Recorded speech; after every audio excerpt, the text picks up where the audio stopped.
now with his midday editorial comment on the news, Gaylord Jones. It's been nearly a year now since the city of Waldenville and its public employees, after long and painful negotiations, signed a contract to guide their efforts on our behalf. And now, as you and I watch the steady and alarming erosion of the quality of our city services, it seems to me that two facts are becoming abundantly clear. First, the performance of city employees will continue to be shoddy as long as the city administration permits it to be. And second, there seems to be no end to the destructively permissive attitude toward poor employee performance flowing from City Hall. In response to editorials on this station, Mayor Hobson commissioned a study by an independent consultant on the productivity of city employees. And we understand the results of that study are in. And we urge the city to make the findings and recommendations public, if they dare. I see Gaylord's still at it. He certainly stirred up a mess for us. Say, was that the one, Novak? Yeah, it's David Novak, first victim of the mayor's crackdown. How do you feel about him? I think he got a raw deal. I mean, as a witness, how will he do on the witness stand?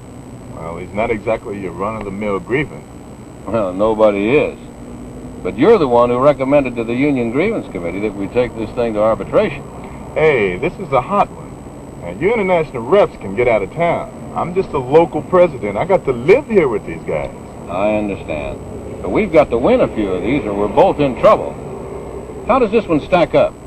Well, he's a damn good worker. But he's also stubborn, full of righteous indignation.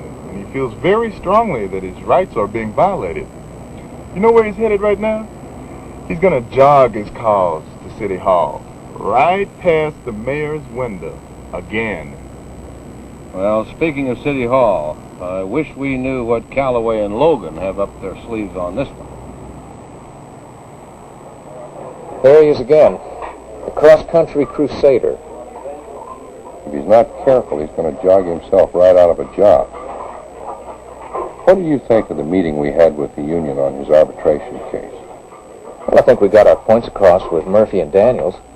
The city must recapture its right to enforce the work rules. Now, they know we're being pushed by the mayor. They understand the reason for the crackdown.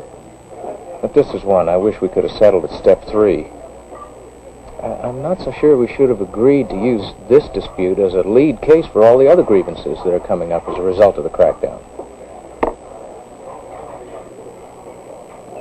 We didn't give them anything they didn't already have. It's the union's decision to move a case to arbitration. The union picks the case. We either agree or spend all of our time arbitrating these cases one at a time. I just wish it weren't Novak. His record's clean, letters of commendation, the works. Why couldn't they have suspended some character taking a free ride on the city? Using Novak's case may be an advantage. It's clear-cut. It focuses attention on just the issue of enforcing the work rule. It will be a better case for management. Murphy's sharp. Now, he could find a lot of ways around a case that involved a marginal employee with a bad record. Anyway, Novak's not really all that clean, and I think Murphy knows it. I think we could win this one, but it's going to be a damn close call.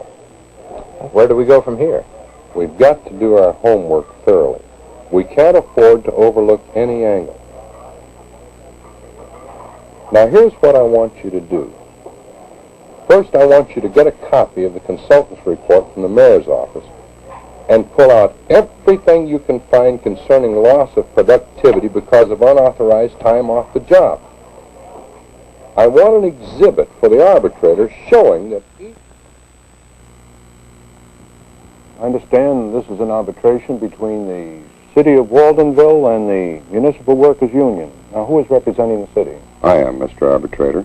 My name is Thomas Callaway, Personnel Director for the city, and this is my assistant, Mr. Robert Logan.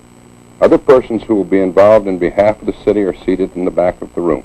I assume you represent the Municipal Workers Union. Yes, sir, Mr. Arbitrator. I'm Joe Murphy. I'm the international representative of the union. With me is Mr. Ted Daniels, who's the president of the local, and this is Mr. David Novak, who's the grievant in this case. We also have some people in the back who will be testifying on behalf of the union. Now, as a first order of business, I'm going to pass this sheet around, and I would like each party to note their name, the organization they represent, and position that they hold in the organization. And this will become part of the record. Now, while you're signing this, I'm going to make some comments, but first I'd like to know, have you any particular procedures in arbitration that you customarily follow? No. No?